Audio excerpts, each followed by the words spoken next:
रामकृष्णारी. या ठिकाणी आपल्या बेळगाव क्षेत्रामध्ये या गातापर्यंतचं आयोजन आपलं हरिओम सत्संग सेवा संघ, जे हरिओम सत्संग सेवा संघाचे जे काही कार्यकर्ते आहेत, बेळगाव पंचकृषी, खानापूर तालुका, अजून आजूबाजूच्या सर्व वारकऱ्यांच्या सहकार्यानं हा उत्सव या ठिकाणी आपण साजरा करतो आहोत. या उत्सव साजरा करण्यापाठीमागचे कारण की चालू वर्ष जगद्गुरू तुकोबा यांचं त्रिशतकोत्तर अमृत महोत्सवी सदैव वैकुंठगमन सोहळा म्हणून संपन्न होत आहे. गेल्या 16 तारखेला मार्चच्या हा सोहळा पूर्ण संपूर्ण झाला महाराष्ट्रामध्ये.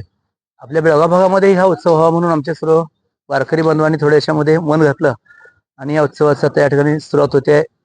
या उत्सवाकरता भव्य असं नियोजन चाललंय.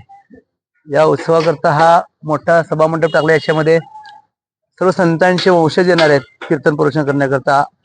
अधिक करून शांतीवृत्ती एकनाथ महाराजांचे वंशज येणार आहेत, नामदेवांचे वंशज येणार आहेत, तुकोबांचे वंशज येणार आहेत, बोधले संप्रदायाचे ते वंशज येणार आहेत. परत 2 महामंडलेश्वर येणार आहेत, ललितकर महाराज, अमृतानंद जोशी महाराज आणि आपल्या वारकरी संप्रदायाचं वैभव म्हटलं तर चंद्रशेखरजी देगलूर महाराज ते सुद्धा या ठिकाणी येणार आहेत. हा उत्सव या ठिकाणी संपूर्ण होणार आहे. जे तयारी चालू आहे या ठिकाणी. पाठीमाग इकडं तुकोबांच्या पादुका असणार आहेत, तिथं पालखीमध्ये पादुका असणार आहेत, तुकोबांची मूर्ती असणार आहे. या बाजूला येणाऱ्या भाविकांची व्यवस्था होणार आहे. पाठीमाग तिकडं आपलं किचन आहे, तिकडे रिंगणसाठी मोठे एक मैदान आहे, तिथं रिंगणही होणार आहे. पलीकडे त्यांचं सर्व स्नानगृह व्यवस्थित केलेलं आहे. येणाऱ्या सर्व महिलांकरता राहण्याची व्यवस्था बाजूला इथं आजूबाजूला मोठ आहेत. बरेच लोकांचं सहकार्य आहे. त्या लोकांनी खूप आपलं मन मोठं करून आपल्याला इथं काय सहकार्य करण्याचं आव्हान दिलंय. तिथं आपली व्यवस्था आहे. खानापूर तालुक्यातून भाविक येणार आहेत, चंदगड तालुक्यातून सगळीकडून येणार आहेत, महाराष्ट्रातून तर खूप येणार आहेत.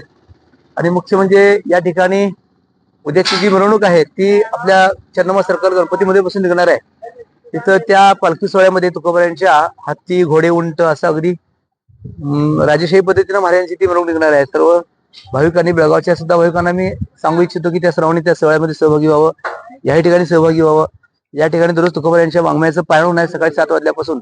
पहाटे काकडा आहे, काकड्यानंतर आपलं गाथेचं पारायण आहे, दुपारी भरत भजन आहे, महिलांचं भजन, त्याच्यानंतर हरिपाठ आहे, प्रवचन आहे, काही अतिथींचा सत्कारही मध्ये आहे.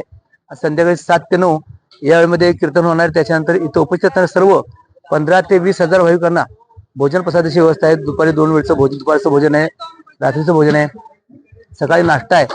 सर्व काही व्यवस्थित आहे. सर्वांनी या ठिकाणी सहभागी व्हावं आणि हा सोहळा संपन्न करावा.